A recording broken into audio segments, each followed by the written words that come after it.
Are we on there now? We're on Twitter, definitely. Yeah.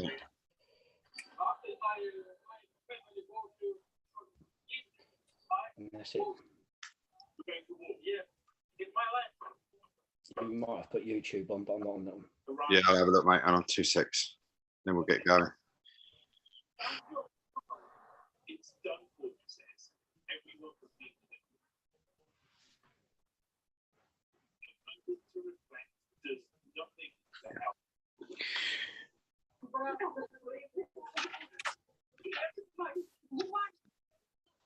Well, welcome to the D&K Reposs Non League show, and once again, Facebook is letting us down, but hopefully we can sort that out as we go along. But Keith, I mean, good week for you. I mean, game called off at the weekend. I suppose it spoiled a few bits for you, but other than that, all okay?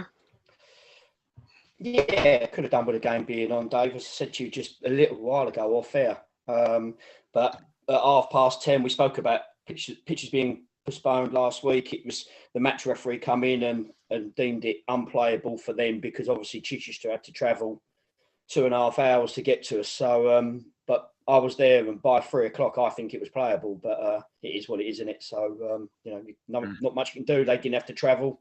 So, I know they've got to come to us on a Tuesday, but it is one of them, unfortunately. So, yeah, apart from that, we've had a really good week, with sort of in training wise. So we was looking forward to the game. Bit of a disappointment, I suppose, when you get up for a game like that, and weather sort of catches you out. It's a catch-22, Dave. I think Adam and that mostly tell you sometimes you break your absolutely backsides off to get a game off, and it backfires on you. But we tried, and like I said, if maybe if it wasn't the match ref, it would have been a local ref, and then we would have got the match ref in at 1 o'clock, would have played. But it's just one of them things. I think it's been doing it too long now to stress over. If your game's called off, you just get on with it. But of course, joining us today, it's the Worthing boys. We've got, of course, the manager is Adam's with us as well. So welcome, Adam. Hi, Dave and Kevin, Keith, and Pete. And of course, Pete's joining us as well. And I mean, Pete, you do a lot of the social media stuff and all that stuff for Worthing as well. But it's great to have you back on as well. Yeah, long time no speak. Good to be here. I don't know why you've got me, but when you've got Adam. Well, I mean, guys, I asked the question off there, and I don't mean this in any disrespect, but I mean, big game for you at the weekend. And when you saw the weather, was you a bit worried that the game there might not take place? To be honest, I was pretty adamant that Lewis were going to do all they could to get the game on. Knew that there'd be a big interest in the game. Brighton were away as well to Newcastle, so there would have been a few sort of Brighton fans that would want to come as well. So I knew that Lewis would do all they could to try and get the game on, and how it turned out, the pitch was absolutely fine. I mean, and a fair old whack of people in there as well watching the game. No, it certainly was unbelievable atmosphere generated by both sets of fans, got to say. All in good spirits as well, and the sort of hospitality from Lewis was excellent, and they showed that they can put on a big game like that, and full credit to them. It is one of them stadiums, Adam, isn't it, that when it's packed is absolutely rocking. It's a big old ground, isn't it? But yeah, you've got the big terraces there behind both goals. I think that helps massively. So we sort of packed out the away end, as it were, and both were absolutely packed to the rafters. They've got a nice stand, and obviously where you're in a bit of a bowl there, it does really sort of help with the atmosphere. And like I say, it was an excellent game to be part of. One that, as a fan, manager, player, anyone associated with either club, it was a great game to be a part of. Was it, obviously, I know Lewis get quite big gates themselves, but was it any advantage to you that you've played under some massive crowds at home this year already? I think the week before, I think you played in front of 1,500 and 1,000 the week before that. I think 1,200 the week before that. Is that just something you're getting used to now? Yeah, it definitely is. I think it's a big attraction. When you sort of speak to players in in the summer. You know, our fan base is a big selling point. You know, come and play in front of big crowds week in, week out. And I know that a lot of players, like Harrison, our goalkeeper, would have gone online and seen a few of our games before he committed to come and sign for us and see what kind of following we get. So, yeah, it's a massive part of the club, and it's a good sell when I do speak to players, really. And so with that as well, you know, if you notice now with yourself and Lewis that are doing really well, sort of down that sort of end of the country where Brighton is, and obviously Brighton doing fairly well, that there's a lot more sort of people sort of coming to watch non-league football now because you're both doing so well. Yeah, I think throughout Sussex, really, Hastings up the road as well, get good crowds. So yeah, in Sussex at the moment, maybe because of you know, you've got Brighton and Crawley, and that's it in Sussex. So maybe that's a part to play a bit as well. That a lot of teams, a lot of people and fans get behind their local team as well, because you know the next league club is a bit further along and a bit further away. But yeah, we're seeing throughout Sussex really the crowds have been phenomenal in non-league this season.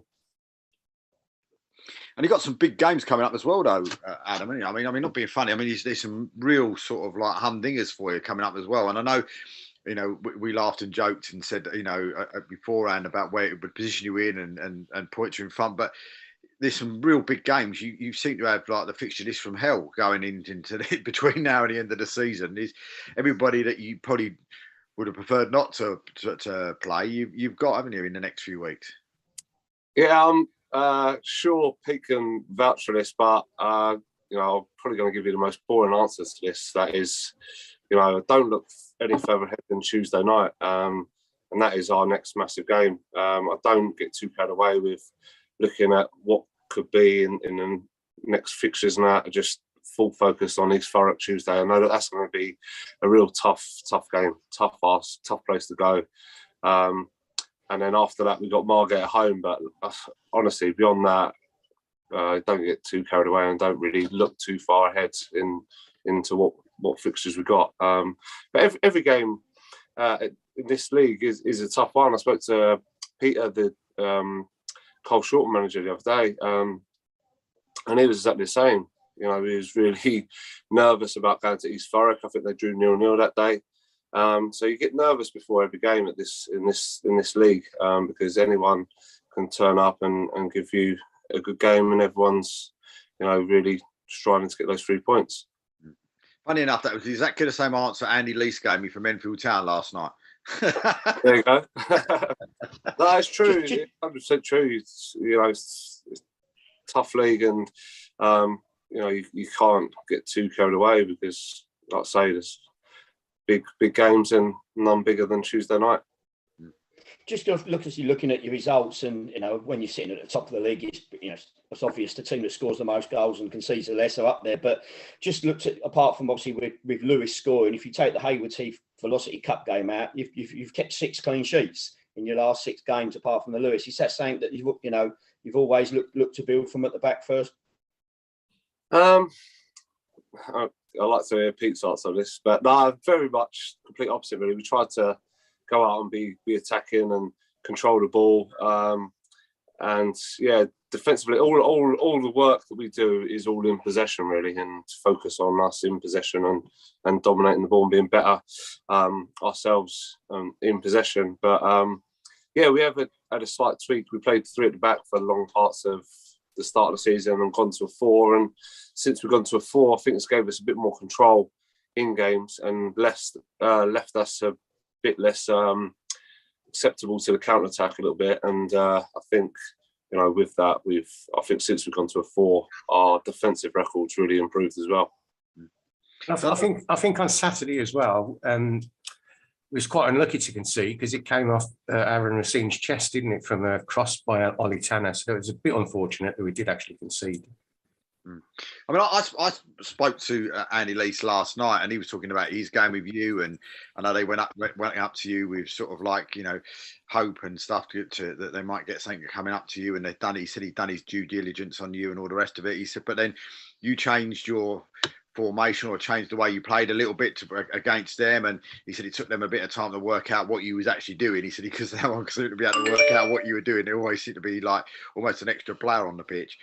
I mean, do you actually, you know, even though as well as you're doing, do you still actually have sort of different tactics to go up against different sides and sides that you think might cause you problems? Because I mean, the game at Enfield Town was an absolute humdinger of a game. I was there for that, and that was a fantastic game of football. I was, yeah. I thought, you know, we played really well on the day. Controlled lots of possession, how we like to play, and having the pitch that we've got, I think really suits us to play that way. Yeah, we've changed shape a few times this season, throughout the season, and yeah, very lucky that I've got a group of players that are really settled to that, and clever players that can change and play in different roles, and that as the game goes on. So, you know, very lucky on that front, and it's something that we do like to do.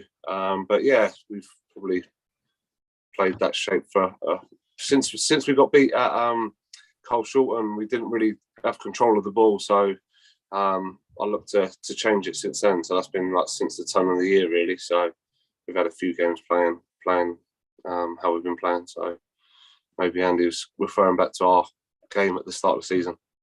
But I mean, with the club itself, around the club, has it been a frustrating sort of like couple of years for you? You know, I mean, you know, we've already sort of, Peter's nodded, but you know, with the situation of sort of, if I'm right in saying, he was probably top or near top on both times when it's been sort of called off. And I was sort of laughing and joking last night off air with Andy, saying, you know, realistically, if you'd have had 2-3 good seasons, you could have been pushing for, you know, Div 2 this season. Do you know what I mean? Because, you know, where in a scenario of having some really good seasons. So was that sort of frustrating, you know, been really frustrating for you with the fact that you've tried to get out of the Isthmian Prem, couldn't do it. Second year, tried to get out of the Isthmian Prem, couldn't do it, you know, from no fault of your own. And then sort of this year, has it been more determined to sort of say, look, we're going to do it this year? Yeah, I mean, my answer in this, Pete. Yeah, yeah, you can answer.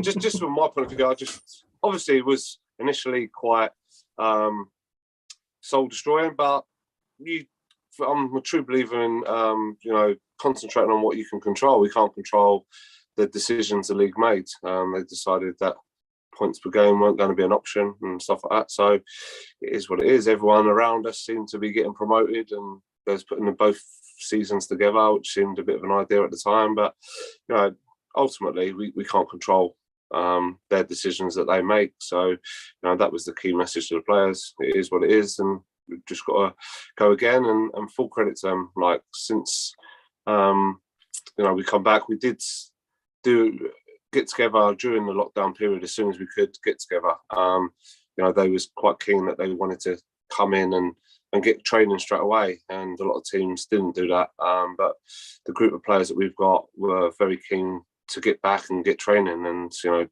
I can't praise them highly enough for that, because obviously as a club we wouldn't pay them at that stage, but they still wanted to come in twice a week to train, and I think that has really helped us as well. Yeah, it was really frustrating, even from a fan's point of view. But I think, you know, Adam, you managed to keep the squad together, keep them motivated, and we're doing exactly the same as we did before. And I think that's high praise on the group of players, yourself and the coaching staff at the club. I mean, looking at that, you know, looking at the table, and I know nothing's is a given. I mean, you're sitting there 10 points clear, game in hand, and then you've got the likes of Bishop Stortford, Folkestone, Victor, Enfield Town, Hornchurch, Lewis, maybe Margate sort of, and Carshalton in that sort of group as well. Are you getting to that sort of situation with the power that's in that league, that you know you don't want to be messing about in playoffs? If something, you know, if you came off the rails and you know you want to get out as champions and not have to face any of that lot.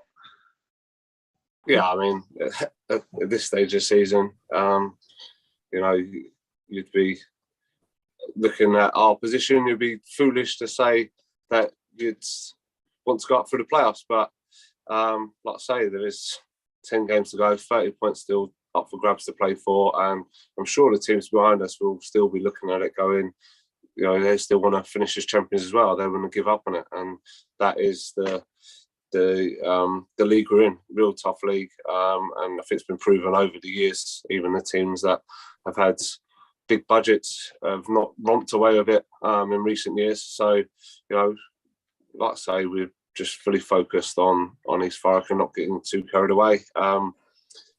What can we control? That's putting in a good performance on Tuesday night, and that'll be the messages to the players. And I think with 10 games left, every game's a cup final, and everybody's going to want to beat us because of the position that we're in. So that the players have got to be at the top of their game week in, week out now between now and the end of the season. But do you it's also... not just that as well, Peter, is it? Sorry, Dave, but obviously the teams you're playing after, you've got Margate, Bishop Stortford, and obviously you said Carl Shorten and Cheshunt are in your next 6-7 games. They're all looking to cement their place in the playoffs as well, aren't they? So they need the points just as much as you do. But do you not think some of those teams that might not have to play you, that are in those playoffs, are looking at it going, I hope Worthing win every single game between now and the end of the season? Because, if you then sort of come out and beat Bishop Stortford, you beat Cheshunt, you beat the likes of Carl Shorten, in those sort of games, that it makes their life maybe a little bit easier because you've taken points off their rivals. So you might have sort of people there that are maybe where before they might have been thinking, well, look, we can sneak in there. They might be thinking, well, look, let's get them to win them, and we'll keep certain clubs out of the playoffs, or we'll be, cemented into the playoffs as well. Yeah, can't really talk on behalf of any other club, but I'm sure that will be the thinking. Any team that's in and around it, will be looking to still make a charge for playoff. I know, speaking to Peter a couple of weeks ago, he was still very much felt he had the group that could put a run together that could still get them in there. So I think there'll be a few clubs that think along them sort of lines, but I'm sure they're the same as me. Just want to take care of their own business, and you want to go into the playoffs if that is the case, in a rich vein of form and full of confidence. So that'll be, with 10 games to go, that'll be the thing that will get some momentum and keep it going. When you are 10 points clear, though, Adam, obviously we've been in a sort of football environment and a changing room, and your team itself knows that, and they're looking at the games around them. Have you kept them sort of the feet on the floor, saying, look, we just need to do it one game at a time? Because at the end of the games, like any side, they're all on their phones looking who's played who's won and whatever around you. So how have you done that? Just being ultra boring like I am, really, just telling them to focus on the next game, and we focus on our analysis. Nothing's changed. We just go about our business and look at our performance. And I'll always, a bit of a perfectionist. There'll always be stuff, even from the Enfield game, where I thought we was very good, that we can improve on. And just staying in that same vein, clear messages all the time, and nothing sort of changed in our approach. So, yeah, it seems to be working. Also, I think it helps when you've got a group of players like we've got that are extremely sort of self-motivated. They always have been throughout the season. I've never had to worry about motivating them at all. The sessions and the standard, the tempo, the intensity has always been of a real high level. It's never been a case of me or any of the coaches having to motivate players. They go and do running after the game themselves. So I think having that sort of team spirit and that cohesion that the players have got has really helped. And yeah, we don't. The only one that keeps looking at that is really Ollie Pearce, to see if Mo Fowl scored any goals, really. So just keeping him in check is the only one. He's only one behind him, Phil. He's getting there, yeah. But also, we were saying about the size of your crowds and that, and there must be, and Peter, you can answer this one, that buzz is starting to get a little bit more, and the butterflies and the talk around, obviously, your stadium every time you play. That must be that sort of good feeling, but that buzzing feeling as well. Yeah, from a fan's point of view, they're absolutely loving it. Like I said, the atmosphere, every game the atmosphere is fantastic. You know, the boys are singing, getting behind the team, and every team likes a 12th man. I'm sure you'll agree, and that's what the Worthing fans, you know, try to provide basically, is being that 12th man. But there is a real buzz, obviously, in the group chats. People are trying to work out when we can win the league. I'm saying Haringey at home, but we will see. We will see. But obviously, as Adam said, we take one game at a time, and you know, if it takes us to the last game of the season, it takes us to the last game of the season. I mean, with the transfer deadline coming up as well, though, Adam. I mean, you know, are you sort of looking for any sort of like anybody else to come in, or are you happy with what you've got now? Well, yeah, really, really happy. Obviously, with the squad we've got Danny Barker that picked up a bit of a hamstring injury at the weekend, so we've got to assess that. David Rodari obviously got recalled from Crawley, and then Dorkin have took him. So Tyrese Matunzi, who's a young lad, we sent him out to get some minutes at Whitehawk. And he's done really well. We've got Tom Chalet as well, a young striker. You can't call him back for us, could you? Who's that, Tom Chalet or Ty? Yeah, from Whitehawk. Yeah, you couldn't just call him back for us, could you? Yeah, no, real talented lad. Needs some minutes. So yeah, he apparently done very well on the weekend for them. So yeah, it could be an option. So it's something we have to look at. And also, you know, our under 18s are currently top of the league as well. And something I firmly believe in is giving our youngsters an opportunity. So I'm not one to, you know, obviously Crawley picked up the phone to me. I spoke to Lee Bradley actually, funny enough, but and said that David was available. So it was a bit of a no-brainer having worked with David at Hastings, that he would add something for us for a month. But you know, I like to give our youngsters an opportunity. There's a talented group of players there as well. So if need be, I like to give them an opportunity as well. Do you get down a bit like Keith? I mean, Keith sort of like, he knows probably all the players in his youth setup and stuff by going to different games. I mean, are you in that sort of same vein as Keith, where you know, you go to the under 18s games and other games as well, just to see if there's anybody in there that can maybe come training or could be pushing for a first team place? Yeah, very, like, I've been very lucky, really. Unique position for a lot of non-league managers, that I'm actually full-time at the club. So I do all the coaching from under 14s, well, under 7s, right through to the first team. So coach every sort of age at the club. So yeah, it's nice to see, you know, what lads we got from the 14s, 15s, 16s. We coach them twice a week. And then under 17s to 13s, you know, to see what players there are in the local area and stuff. But yeah, it helps massively. If you are a club that wants to promote from within, to work with them. I coach the under 19s every day, and our under 18s is pretty much made up with those under 19 players now that we have in coaching every day. So yeah, really lucky in that sense, that you get to know all the players, and it's brilliant, really rewarding as well to see, you know, lads from, you know, 7 years old or, you know, 13, 14 in our under 14s that come and watch the first team on a Saturday as well. You know, it's nice to see, and they're not just, you know, come in to get coaching, but they're really buying into the whole club as well, which is what we want to do. And does that make it easier for you to get younger players into Worthing as well, if they know that they see sort of some of the youngsters going into the first team, seeing the first team manager actually sort of like maybe on a weekly basis as well? Do you feel that might, you know, does that make it easier for you guys to sort of, with the other local sort of youth clubs or whatever else around the area, does that make life a little bit easier in actually getting players in as well?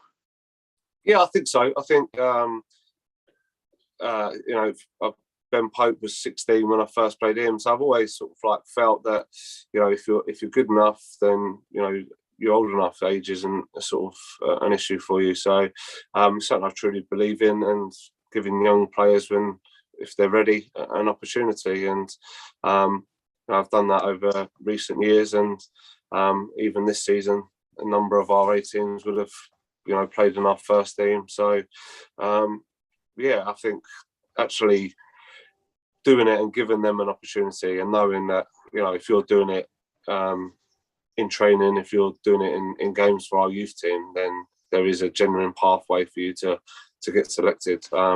Obviously, this season, probably with the expectation and where we've been throughout the year, it's been tough to maybe blood as many youngsters into it. But still in cup games and that, we've used and utilised some of our youth team players, and I think it helps massively with recruitment. It's all very well saying that, but you've actually got to show that you do that and believe in it.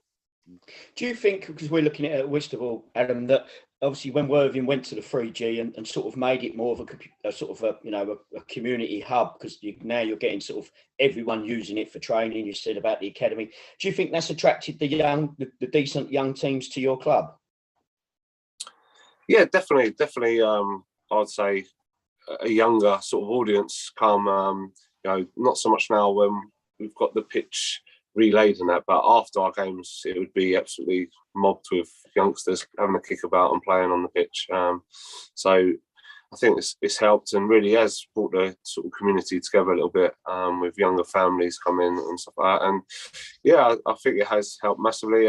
Being able to offer sessions and stuff like that. I was at Worthing before they had the 3G, and it was a struggle to find somewhere to train for the first team in Worthing, let alone have 3 youth teams, a development centre, all able to train at the ground. And it's been a massive part, and full credit to George going out spending the money on putting the 3G down, and I think that's what he always envisaged and what he wanted as well. So it must be really rewarding for him to see a good sort of youth setup coming together.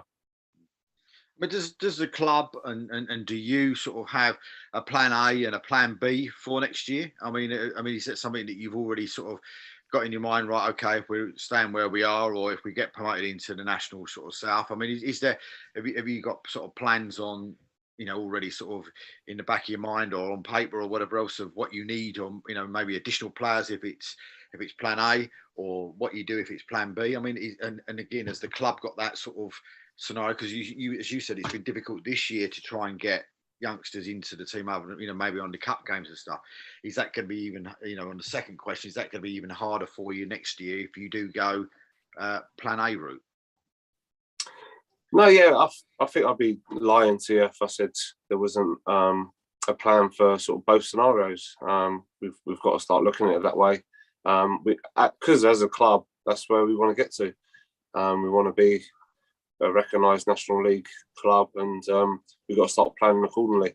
Whether it happens this year or not, we want it to happen in the next few years. I've got a contract for another 2 years at the club, so definitely in my time in that contract, I want to take the club to the National League, and that's the way we've got to start planning, in my opinion, as if we are already there. And but at the same time, obviously, budgets, there's going to be a different budget, if we don't go up to if we do. So yeah, there's all those sort of things sort of happening, and talks and meetings going on now, and planning already being put in place. And I think we've got to do that. Like I say, we want to get there as soon as possibly can, and be ready when we do get there to establish ourselves at that kind of level. Where can you actually see the club being able to go?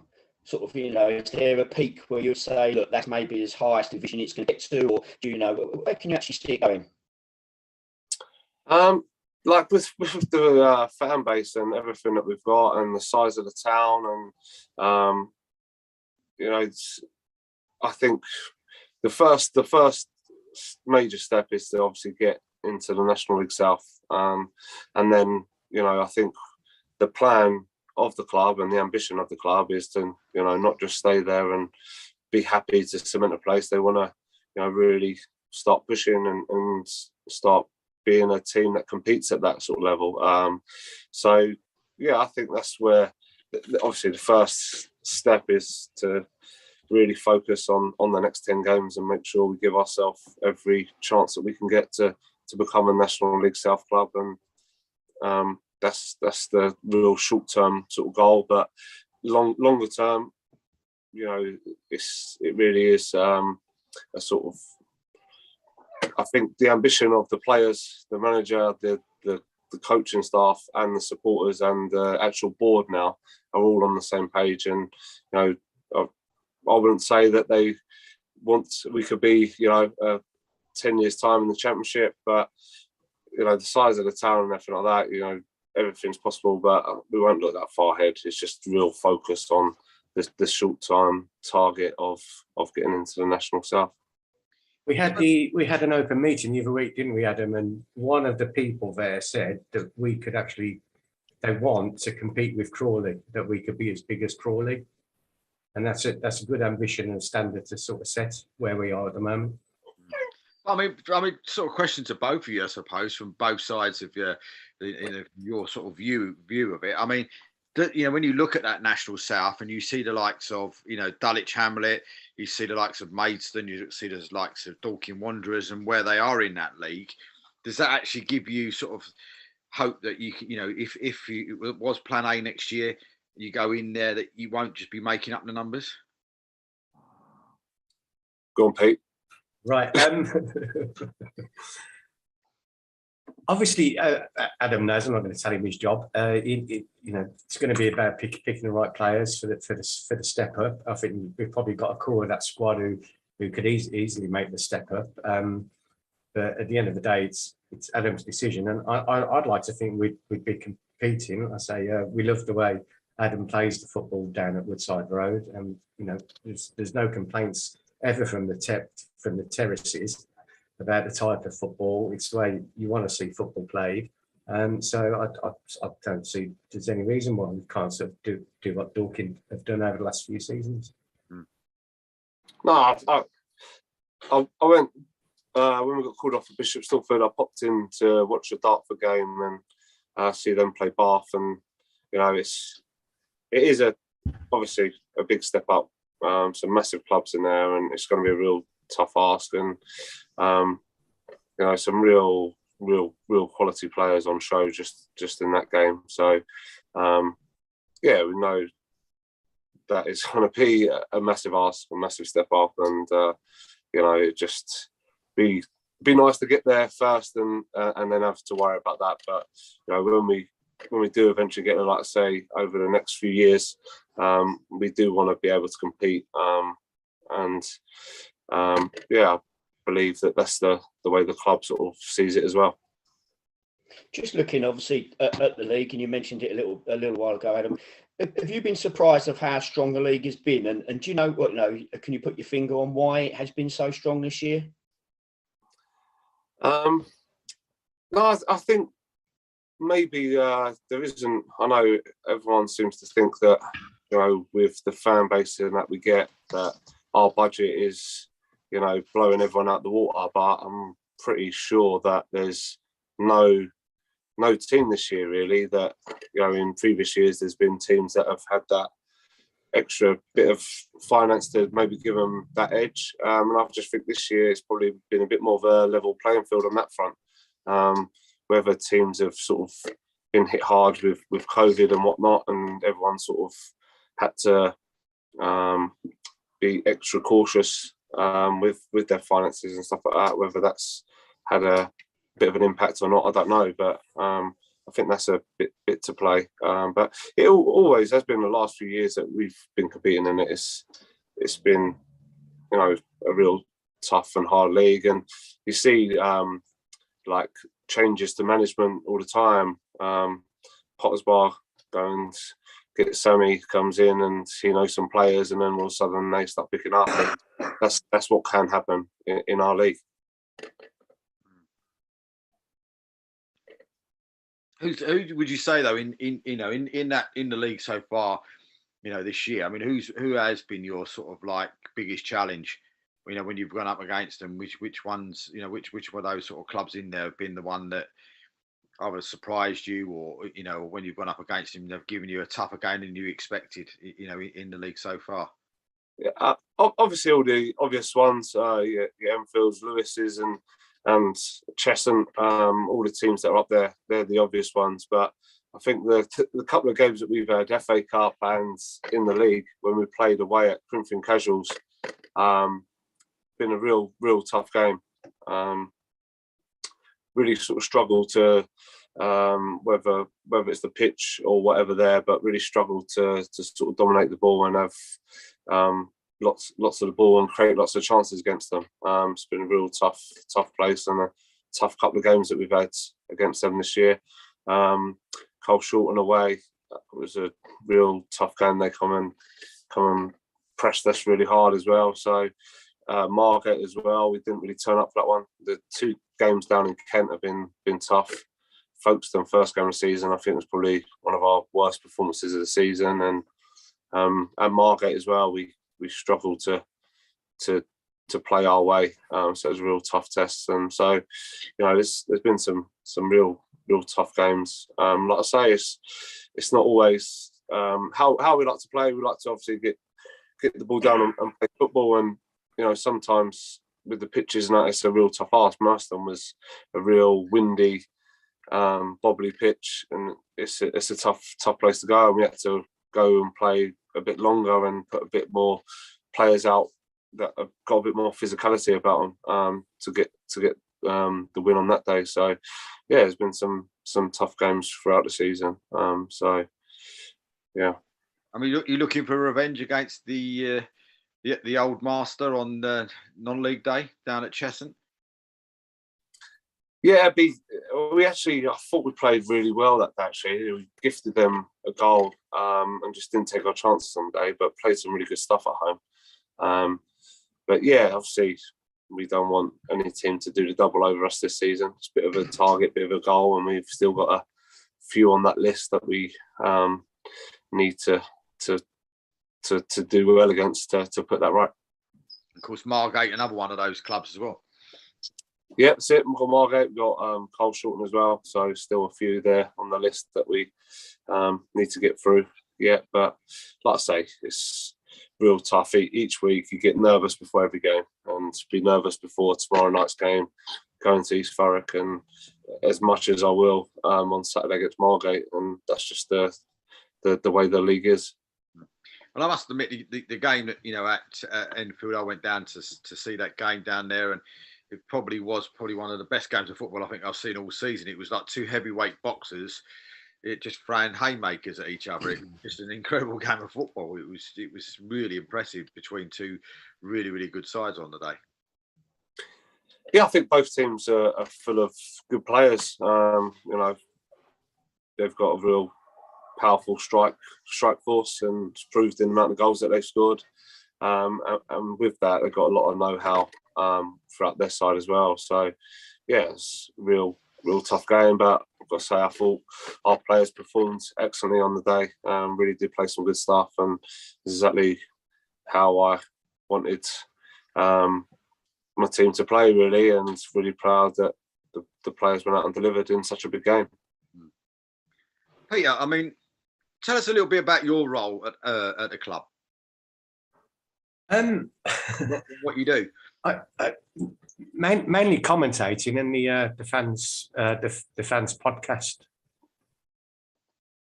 I'll get a bit excited on the commentary like I did Saturday. Don't know if you've seen it, but I mean, how did a bit mad. How did you sort of fall into that? I mean, how did you get sort of the job to start doing all of that sort of side of it for the club? Well, because we started Rebel Yell as a fan thing, and it started with the fanzine, and then it just sort of developed from there. And we said, right, could we actually do a commentary? And then it was like, well, the thing is, you're not going to be behind the fans with the fans anymore on match day. But I got around that Saturday. So it's just basically we've done a test transmission with no listeners, just with a mobile phone, and then we just sort of started it, and it's gone down really well. Just over 2 years now we've been doing it, and like I say, I get regular listeners. Callum Keeley, one of our players, his mom and nan listening from Australia every week. So it's really good for them. And people are away on holiday. If someone was in Egypt, we had a Gambian listener the other week. I'd encourage every club to start up some sort of commentary service and just keep their fans in touch. Do you watch it back, Adam? Do you say to him, "Oh, you're going a bit mad there," or you got that right? No, I know Pete really does miss being with the fans and singing all the songs and having a few beers and stuff like that. So full credit to him. He does an amazing job. And like I say, my family always listening if it's a away game. So they'll be listening tomorrow night. So yeah, he does an amazing job. And I know that he does miss being with the hardcore fans behind the goal. So it must be hard for him. So I'm just grateful, like every fan is, that he does what he does, really. Who do you do it with, Pete? Do you do it on your own, or you've got sort of somebody there to bounce off of? Yes, I get a mix of people, and sometimes I throw it out there. But most of the time, people now, when I ask at the beginning, they were keen, because James, a chap called James Easton, usually does it with me. But he's got a job where he flying all over the world, basically. So sometimes he's not there. Sometimes Gary Cohen, who's in the chairman of the Supporters Association, he does it with me. And if they're not available, then I throw it in a fans group, and I've had a few fans who have done it with me over the time. But what they've learnt now is this season, because it's going so well, is they're like, no, I've got to stay behind the goal. Got to stay behind the goal. So yeah. So sometimes I do it on my own. I've done Lewis on my own first half, and then went behind the goal second half. And Gary was there. So, and I just didn't, because my laptop died. Very amateur.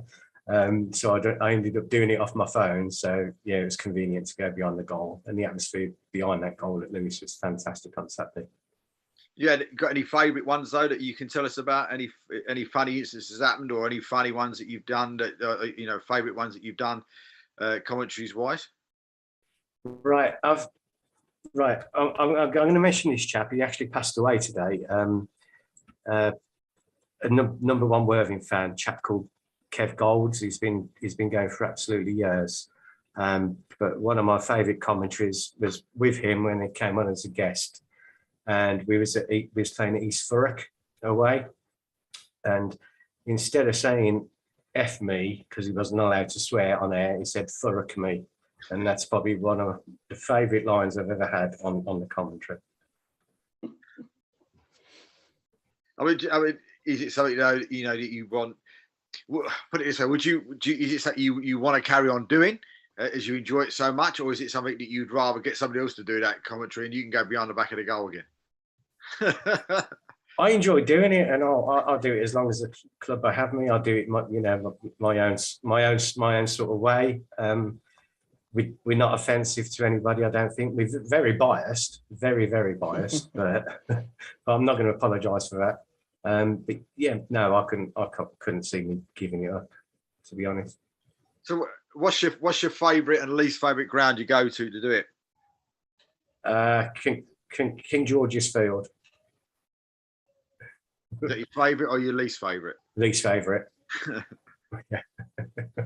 And the best one is obviously is Lewis. Love it at Lewis. I love the trip in Pan. Yeah. But I've gone wrong there, haven't I? Because I should have said obviously home at Worthing. Yeah. Because I've got Bishop Stortford's not bad to go to next week.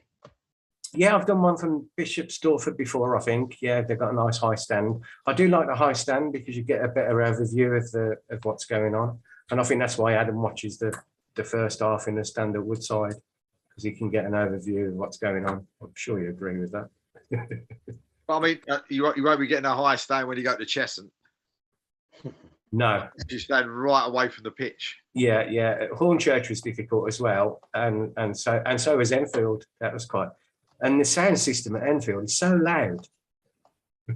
In the stand opposite the main stand, I was in there, and the speaker was right in front of us, and it is so loud. They do have a lot of old supporters at their games, so I do need to crank it up a little bit. Yeah. and the fact that the actual sort of like not dugouts where the changing rooms are, and there's some stands up the top of there, is about a coach ride from the pitch, isn't it? Mm.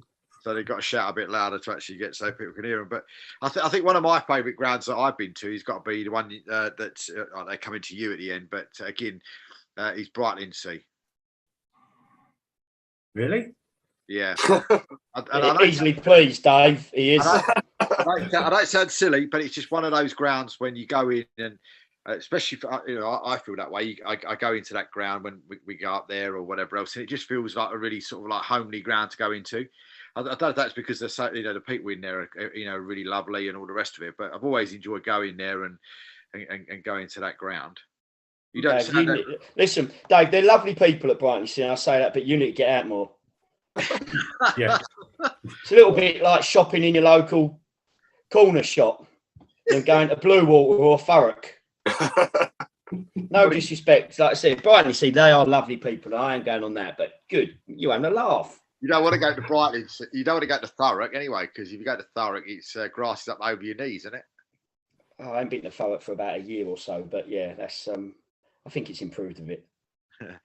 But I mean, with that as well, of course, is moving up as well. I suppose the further you move up, I suppose the more concerns you've got around your pitch as well.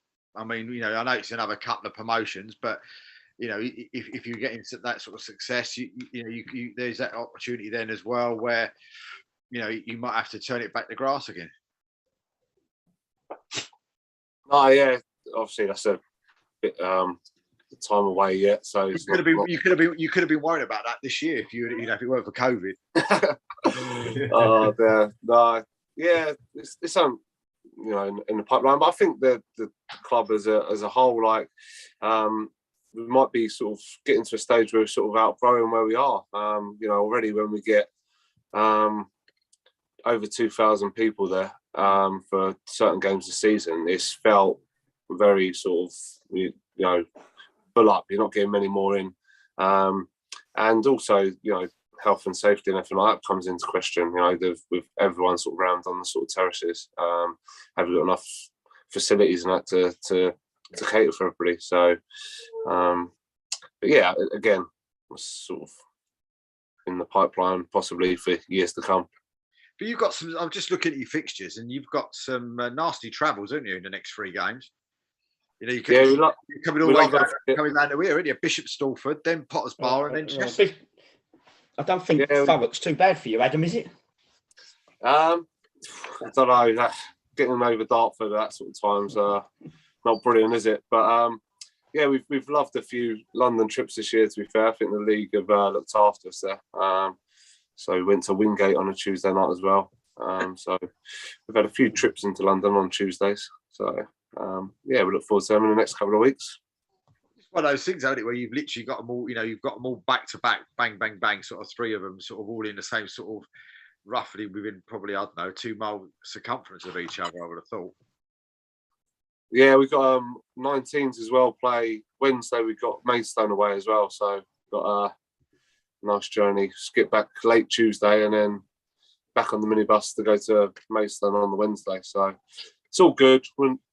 Wouldn't have it any other way. We're not going to complain, and we'll just get on with it. I mean, with players wise though, I mean, injuries wise, going in. How big is your squad? And have you got any issues with injuries going into the running? We've got a couple at the moment. Danny Barker done his hamstring in the game. Don't know what he's doing. He was travelling with the ball for about 20-30 yards, which he's the water carrier. He shouldn't be doing stuff like that. So it's his own fault there probably. But yeah, he's going to be out for about 6 weeks potentially. We're waiting for a scan and see the severity of his hamstring, but it definitely felt a pop. So it's not too good for us. But yeah, we've got Coxey out as well with his calf, but he shouldn't be too long. So Pat Webber's defender should be back as well. So yeah, happy with the squad we got. And like I say, within that, we've got some really exciting young players as well and young prospects that, if need be, are there to be called upon as well. So what's it like having someone like Dean Cox around the place as well? Does that help out with the youngsters as well, where he's been there playing at Orient, etc., and and other places, and does that help out with the youngsters as well, having that somebody there with that experience? Yeah, I've got to say, Darren Bard and Alex Parsons as well. Them two are just phenomenal sort of role models for the younger players, and any player that sort of comes into the group.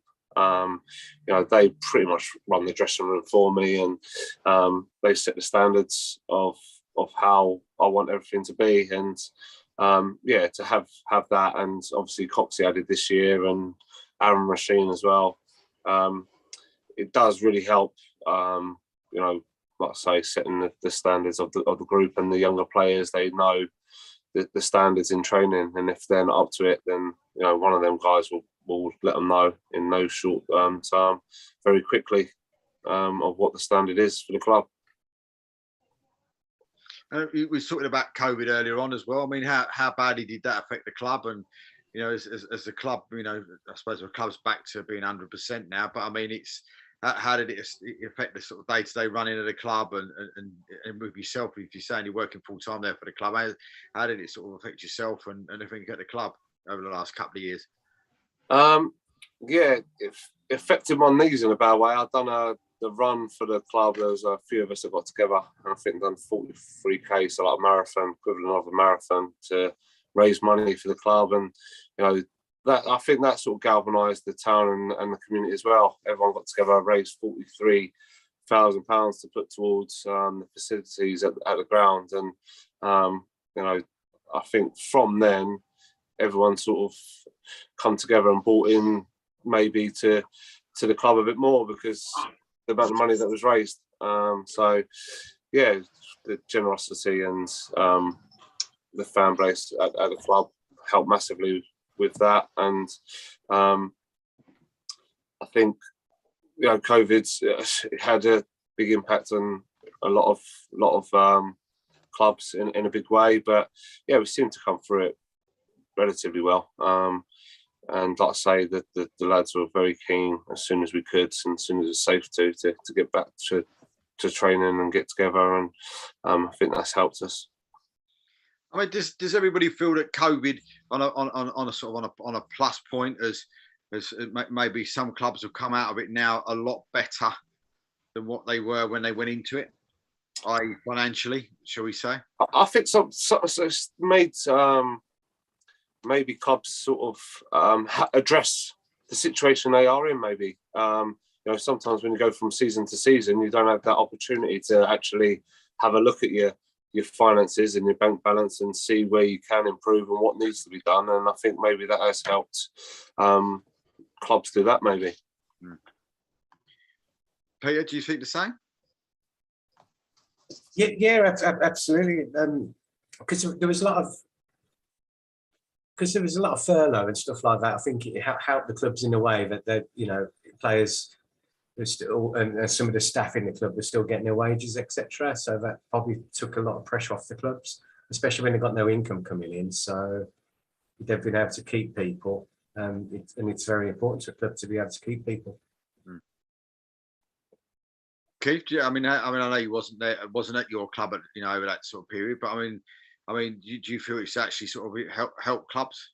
It's helped a lot of clubs financially, Dave, that have took the grants out, etc., and not had to play players. Also, I think it's mostly helped it's made a lot of clubs look at a little bit, like Adam said, but a little bit more out of the box of not just football as well, academies, etc., but also things about their facilities. I think COVID's made people think, oh, do I need to do that to now and make things a little bit better and a little bit cleaner and a little bit bigger.